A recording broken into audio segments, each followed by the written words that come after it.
Agency by Eldritch Thrum. Read by Juan Burgos Torres. Part 1. A remnant of warmth emanated from the hearthstone, stinging the small but recent wound on the palm of his left hand. Yet he held it there, as though seeking counsel from the hard, indifferent surface. "How many again?" he asked, closing his eyes to imagine the whole from the mere fragment he touched. 7,201. Does that include the basement? And the attic? Yes, sir. It is more than enough square footage for your family, Mr. River.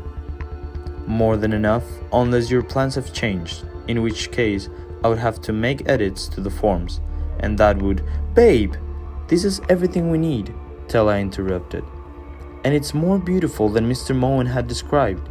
She stared at her husband, knowing that if only he would look into her eyes, she could persuade him. Kyle turned, avoiding his wife's gaze, and ran his palm over his mouth, exhaling slowly to ease the throbbing along the connective tissue. They had seen so many houses over the past 2 weeks that all but this one had lost its distinction, and it had already consumed more than 2 hours of their morning. Tella watched her husband imploringly, rubbing the palm of her right hand with her left thumb and shifting her weight from one foot to the other until at last he spoke. "I'm sorry." He looked at Tella and the agent, his eyes soft and forlorn. "The house is perfect, I know. I just..."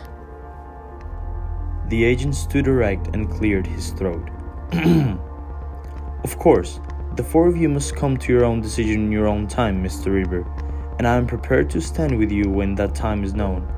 But I must remind you that 2 weeks ago to this day, you rightly sought my agency with a gravity symptomatic of one whose decision was firm but whose time for acting on it was rapidly diminishing." Seeing that this further deflated his client, the agent slightly altered his course. "I am the River's humble servant," he smiled, "here to effectuate, not affect, your decision. Whether indeed this is the house you all wish to claim, we must nonetheless move forward with zeal and zest, as my father used to say, but with haste, I must add, with haste, for this is the 6th day of the month, and the lender has already pre-approved you." The agent clasped his hands behind his back, walked to the window nearest the front door, and allowed his words to resonate within the silence that followed.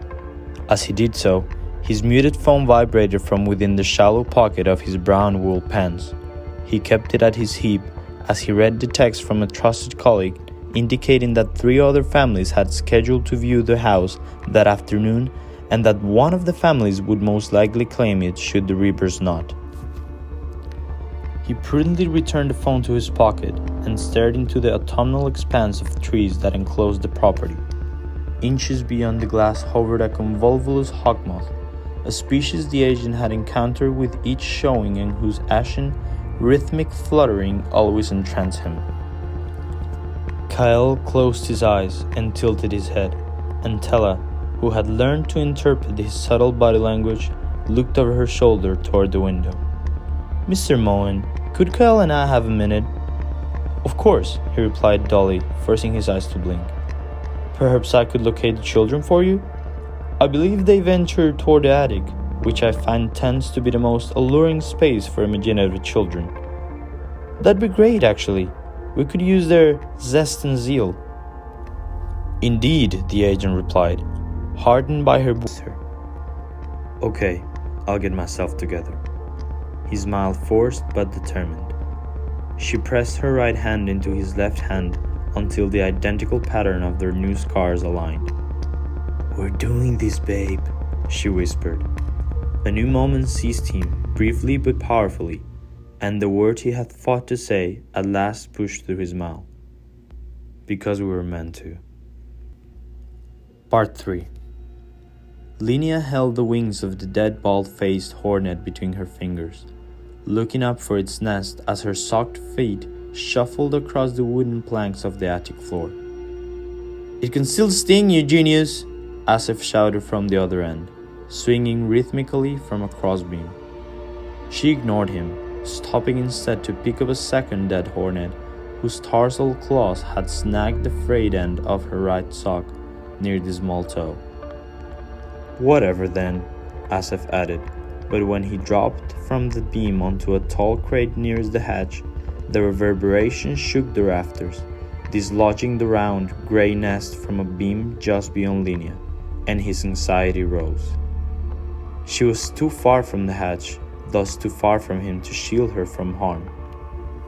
Both paused to listen and watch for movement. The nest reminded Linnea of a mummy's head, its brittle paper layers curled and covered in dust, its entrance like a dark, yawning mouth. Yet no sound or stir came, so she slowly shuffled her feet toward it. "Psst! What are you doing, idiot?" Asif whispered. "Stop!" Standing over the nest empowered her. How easily I could crush you under my foot, she thought, or hurl you at my brother. The blue, large-rimmed glasses slipped down her nose, stopped by thick strands of toffee-colored hair. She squatted to watch it more closely. "Hey," he continued to whisper, "is it empty or what?" Curiosity spread through her like a warm sedative, pulling her head closer to the nest, relaxing her hands until both wasps slid to the floor. She wanted to place her ear upon it, to feel its frangible texture against her skin. So, with glasses now pressed firmly against the bridge of her nose and hair tucked neatly behind her right ear, she lowered her face against the hornet's lair. Asif watched, unable to swallow. At first there was nothing but a soft crunch, but then, once she had poised her head, there was something slow and deep, like a cocooned pulse, emanating from its center. Linnea lifted her left hand toward the rafters and began to emulate the rhythm of this pulse with her hand, furling and unfurling her fingers in sync. Interpreting this as an all clear, Asif lowered himself to the floor, picked up her shoes, and stepped gingerly toward his sister, shifting with each creak until, when he was only a few steps from her, he saw her hand clench, and he stopped. "What is it?" "The bead is gone." "What bead?" Linnea rose and turned to explain, but screamed instead at the partial head emerging from the hatch. Asif amplified with a few expletives. Mr. Moen took 2 more steps until his upper body was revealed. "Children, I must apologize. I had no mischievous intentions. Did you not hear me ascending the steps?" The agent, finding he had frightened his younger clients mute, redirected their focus. "Your parents wish for you to join them on the main floor. I believe they are in dire need of your insights regarding this house. But I can see that something here requires your creative closure as well. Perhaps I can assist you in some way?" Having lost his only child decades ago to water hemlock ingestion, he now found amiable interaction with children of any age emotionally compromising. Yet, reminding himself that these were clients enabled the agent to accentuate his question with an acceptable grin.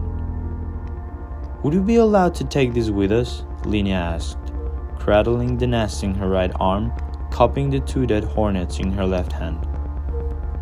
"If what I suspect is true," he said, trying not to imagine the face of his daughter in place of his client's, "then there would be no need to take it.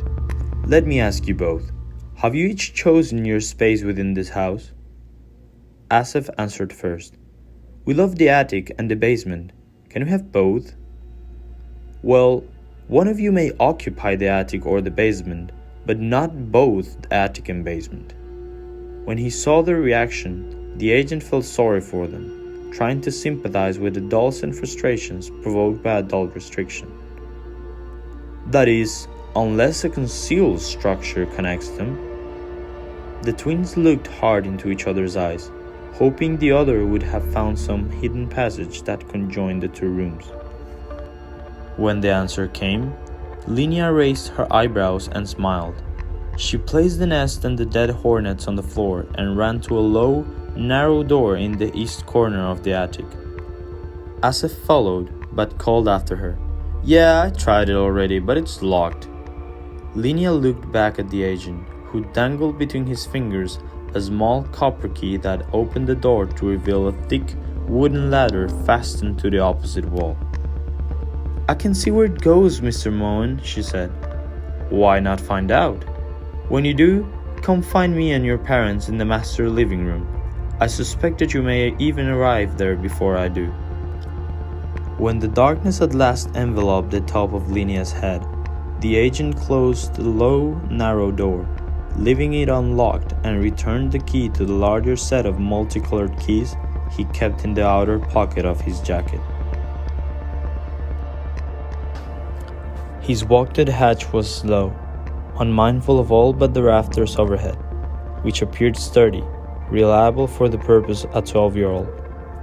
And despite having to rely solely on his distinct memory of its floor plan, he deemed the basement equally conducive to their needs, a labyrinth of small and spacious rooms, overhung by a dark cavity of exposed wiring and copper pipes. Nothing, he reminded himself, that would ever harm them anyway. Part 4.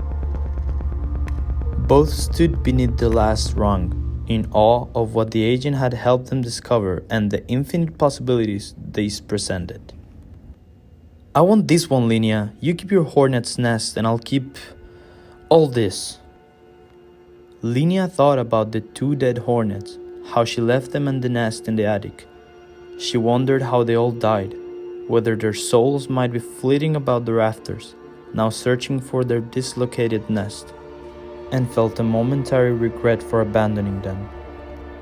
"Fine, the attic has more light anyway, and tons more things to explore," she asserted, but he had already begun snacking through the tall stacks of box remnants and diaphanous webs abandoned by their owners. By the time she caught him, both felt disoriented. "Where are we?" Linnea asked, curious but unflustered. "Here," Asif smirked, pointing to the ground. "Stupid, where's out?" Extending his left arm across the other, he pointed to a row of dark, assorted coats dangling from wooden hangers on a steel rod, which was suspended by 2 wires dropping from a thick pipe overhead. "Through here?" A door on which hung several dresses opened to a proper stairway and called up to the kitchen that adjoined the living room, where their parents sat. The agent, entering the kitchen from another room, walked up behind them. "Mr. Moen, we beat you here." "As I thought you might." He bowed, directing them toward the deep, rolled arm sofas on which Kyle and Tella sat, holding hands. "If you wish," said the agent, "I can leave the 4 of you to continue your conversation privately." "No," Kyle smiled. "You should stay." "So, what is the verdict from our jury of 2? Tella's voice wavered slightly as she attempted to veil her own enthusiasm from the twins.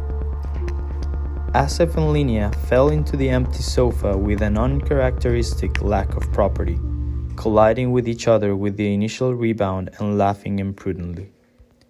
"We love it," their words harmonized, and hearing the melody their simultaneous response created only encouraged their silliness. Tella whispered into Kyle's ear, kissed his cheek, and joined her children. Kyle subdued the deeper, unremitting sadness that sought to corrupt the adoration with which he now regarded his family and rose to address the agent. "Mr. Moen, we wish to claim this house." Part 5. The agent sat upright on the small, round ottoman. Several hawk moths now clung to the wide floor-to-ceiling window, undulating their wings slowly, almost synchronously to a music silenced by the thick glass. He inhaled deeply, closed his eyes, and held the breath for a moment, listening for the music that guided them here. When he exhaled and opened his eyes, they remained on the glass, waiting for him.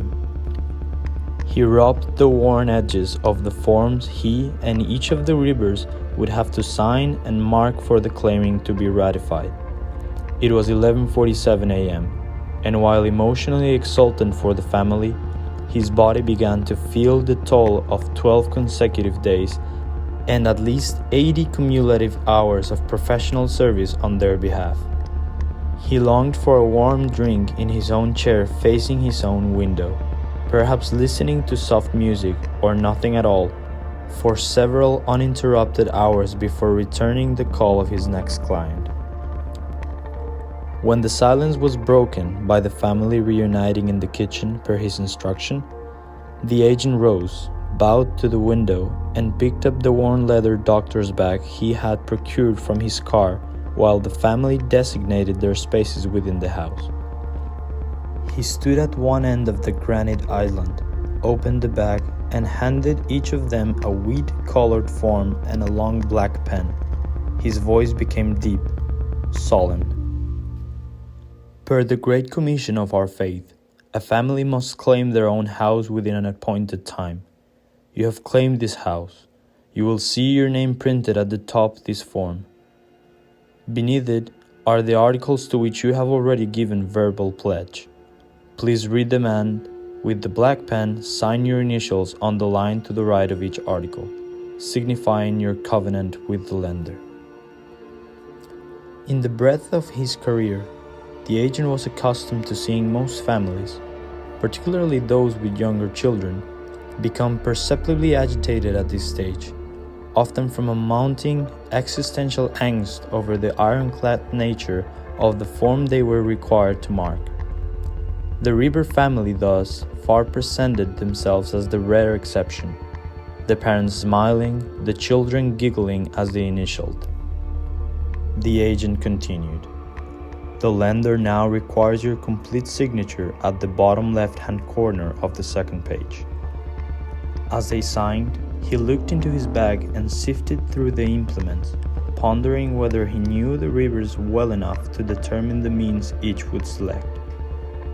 He continued, and finally, the lender requires the mark of blood from our faith's symbol, which must be cut into the palm of your hand by a fellow believer. Linnea and Asaph, because you are underage, the symbol must be made by one or both of your parents. Tella and Kyle, since you have marked each other's hand before enlisting my agency, I must cut the symbol into your unmarked hand. From the bag he lifted a folded handkerchief and a small karambit knife with a wooden handle. On both sides of the blade was etched the spiral symbol that Kyle and Tella had precisely shaped into one another's palms only a few weeks before. Asaph exposed his palm first, and Tella, taking the blade from the agent's hand, reached over, kissed her son's palm, and said to him as she made the incision, "May we share this home forever, my son." To which the agent added, "May your family share this home forever, Asaph Reber," and placed Asaph's palm onto bottom right-hand corner of the form. When Kyle had cut the shape into Linnea's hand and had spoken the words, he then wiped his children's blood from the granite surface with the handkerchief. The agent, remembering his own daughter, said with slightly more intonation, "May your family share this home forever, Linnea Reber." Tella stood beside Kyle and held her spiral-scarred hand in his. "Tella Reber, your commitment to your family is strong, and to our Lord and lender even stronger. By his providence, I designate you co-guardian of this home." Light refracted from the blade and into Tella's eyes as the tip curved along the skin. With another handkerchief he had taken from the bag, the agent caught the converging droplets of blood before they pulled too deeply, turned her hand onto the page, and pressed gently until the mark was made. "Kyle Reber, your commitment to your family is strong, and to our..." Kyle pulled his hand from the agent's light grip. "Mr. Reber? Babe? What is it?" They were met with a vacant expression. Kyle stood there, transfixed by memories of seeing his father's head crushed beneath the falling boom of a dragline excavator, of watching his mother's second husband, a village person, mark her and his younger sister's hands with the inscribed blade, of running away from the house his family had claimed, returning to find their bodies bumping into each other as they hung from thick ropes tied to the road iron railing. "Kael!" Telas squeezed his hand. "Sorry. Felt a bit disoriented there. Probably the blood. Sorry. Mr. Moen, please continue." And he extended his hand. Yet the images of his mother's and sister's lifeless, branded palms lingered as the agent completed their recitation. "Kyle River, your commitment to your family is strong, and to our Lord and Lender even stronger. By his providence, I designate you co-guardian of this home." When the blade cut into the thinner eminence, he winced, his mother's blue-lipped sagging maw coming frighteningly close. When the tip reached the distal transverse, he made a sharp inhalation, his sister's sightless, distended eyes locking into his. Yet, Kyle did not pull away again, and when the agent had made the mark and pressed his new wound onto the paper, he took Tella's hand and kissed it to reassure her of his oath. Part 6. Asif wanted to be first. He stood in the corner of the basement near the enclosed passage that led to the attic and kneeled before the small door. The agent stood behind him. "Mr. Moen?" "Yes, young Mr. River." "Will it take long?" "Oh, no. Almost instantly and painlessly, as your parents insisted." "Will I taste it?" The agent opened his bag, lifted from it a small glass vial, and examined it in the light that streamed through the narrow window behind him. "If ingested in this form, yes, and you would most likely die from the taste alone.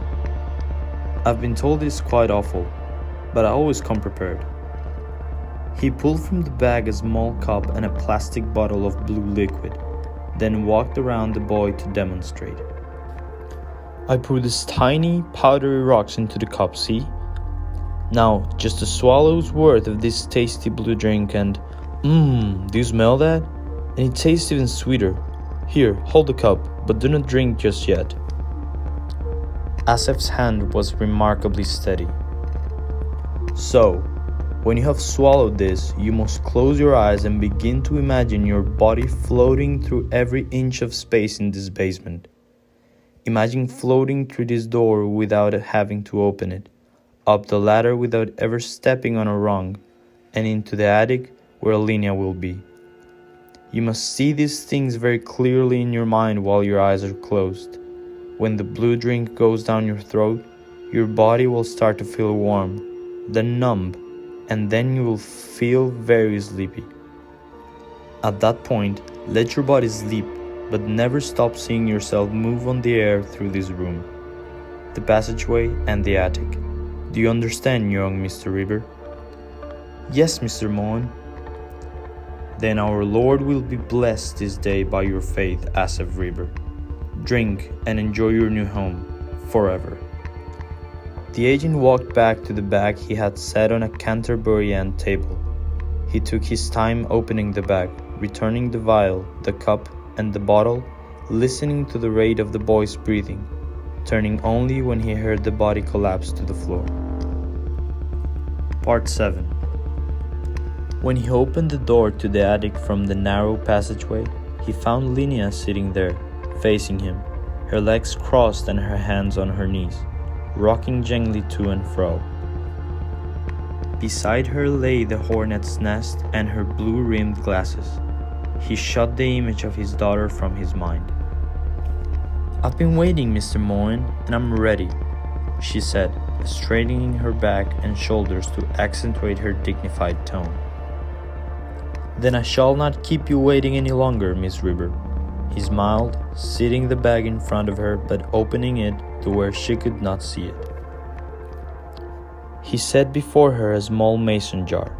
in which crawled what appeared to Linnea to be a thick, black worm with 4 short, sharp spikes along the length of its body.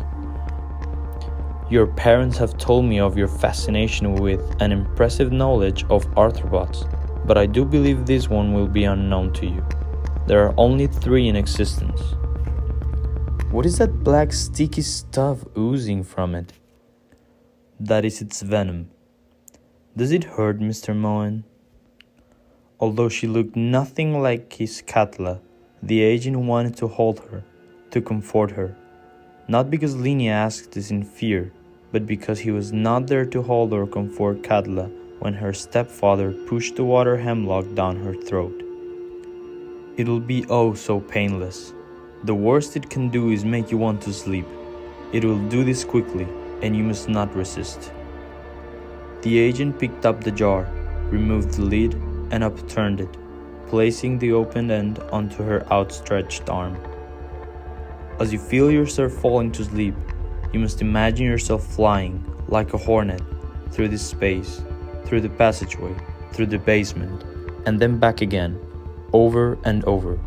Will you promise to do this now? I promise. He watched as her eyelids began to sag. Then our Lord will be blessed this day by your faith, Linnea River. Sleep now, and enjoy your new home forever. When her body began to lean heavily to the left, the agent caught her shoulder and guided her body to the floor, holding her right arm aloft so that the ever-secreting instrument of her death would not be crushed beneath her. With a large spoon, he collected the worm and its remaining venom, slid them into the jar, returned the jar to his bag, and left through the attic hatch, thinking only of Katla. Part 8. So many colors. Tella stood at the dining room window that overlooked the backyard. A long, narrow strip of grass flanked by a dense forest of maples, birches, pines, hickories, and hundreds of other species pushing their autumn limbs over the lawn. Kyle wrapped his arm around her waist. "Are you cold?" she asked. The agent, now standing in the kitchen, which opened to the main living room and dining room, cleared his throat. "Forgive me, but there is not much time. The children are secure. Have you selected your spaces?" "Kitchen, dining room, living room," Kyle answered. "But at this window, together." "Yes, side by side," Tella added, looking up at the exposed wooden ceiling beams above the table. An extension ladder they had found in the garage while the agent helped the children leaned against the wall. The agent surveyed the rooms, admiring the high ceiling and rustic design, and then pulled the ropes from his bag as Stella and Kyle repositioned the table and chairs. "I suppose you'll move this back when it's over?" Kyle asked, a slight quaver in his voice. "Mr. River, everything in this house will appear as it did before we arrived. You need not to worry. I am a quality agent and personally rather OCPD." He laughed, pulling the loop on the right-hand side of the bow. Kyle extended the ladder to rest against one of the center beams. "There are other means by which you can claim these spaces. The children, for example." "Mr. Moen," Tella interrupted, "I'm sure you know this, but my parents came to the faith when I was in college. This is the way they claimed their new home. Kyle's family claimed their home in this way too, but without him. I suppose we feel it's only the right to honor our parents in some way." "Of course. As I say, I am here to effectuate, not affect, your decision." He then climbed the ladder, fastened each rope to a perpendicular ceiling joist, and let them unfurl until the nooses hung several feet above their heads. When he descended and stepped from the ladder, Tella began her ascent, but Kyle remained. He gripped the agent's forearm abruptly, his eyes brimming with tears. "I won't ever see them, hold them," he stammered through heavy sobs. The agent took Kyle's hand into his own. smiled, and spoke softly. I know this has been your fear, Mr. River, letting go of your family. I also know that your mother, stepfather, and sisters claimed their home without you, and that you found their bodies post-mortem. Kyle's eyes widened. My agency is thorough, Mr. River, and prudent. Yet you must know our Lord is good, that he would not require such sacrifice without reward. Although your children will claim spaces apart from you and Mrs. River, the form indicates that the spaces within the house are claimed solely for the purpose of revealing the claimant's spectral presence to the next physical inhabitants of the house. Beyond this, our Lord wills your family to remain together, not apart. You will soon be with your children, as they will be with you both, forever. Conscious of the hour and confident of the effect of his words upon his client, the agent placed Kyle's hands on the rung of the ladder and stepped away. Kyle nodded, smiled, and then followed Tella. When they reached the nooses, they turned carefully to position themselves side by side. The agent cleared his throat. First, allow me to thank your family for engaging my agency. Now, before you descend, you must focus your spirits on flying through this dining room, kitchen, and living room in perpetuity. Do you promise this? We do, they both answered. Then our Lord will be blessed this day by your faith, Tella and Kyle River. Enjoy your new home forever. Their faith etched into skin, soon into spirit, they exhaled, kissed, took each other's hand, and stepped from the ladder. As they fell, they did not let go. Part 9. Having waited the required period for the spirits of his clients to exit their bodies and claim the respective parts of the house, the agent then covered the corpses with blankets and transported each in succession to the back of his car. He locked the front door of the house and turned onto the stone walkway. A musky, sweet waft of air met him as he reflected on each form, over which he uttered an ancient prayer. When he reached the vehicle, he found several convolvulus hawk moths had taken the liberty of occupying his windshield, the slow sway of their wings beseeching him to respond. Well, my fluttery friends, do you wonder why old Moen has not retired by now? He gave them a moment to consider the question, but then answered for them. The commission, you downy little demons, the commission! And as he turned and drove down the long, tree-lined path, the moths tumbled into the slipstream and hovered just beyond the taillights. The end.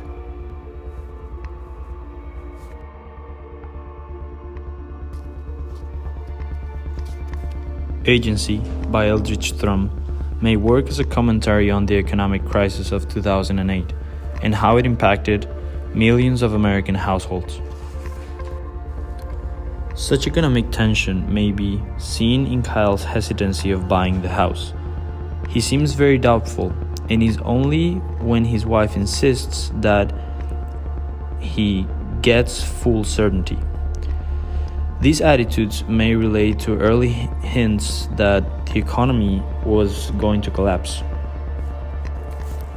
According to Market.org, nearly 10 million homeowners lost their homes to foreclosure sales in the US between 2006 and 2014. The effects of the subprime mortgage crisis are not only still being felt today, they have indelibly changed the way Americans view homeownership. In the story, the scene where Kyle and Tella take their own lives together may be symbolic to that situation.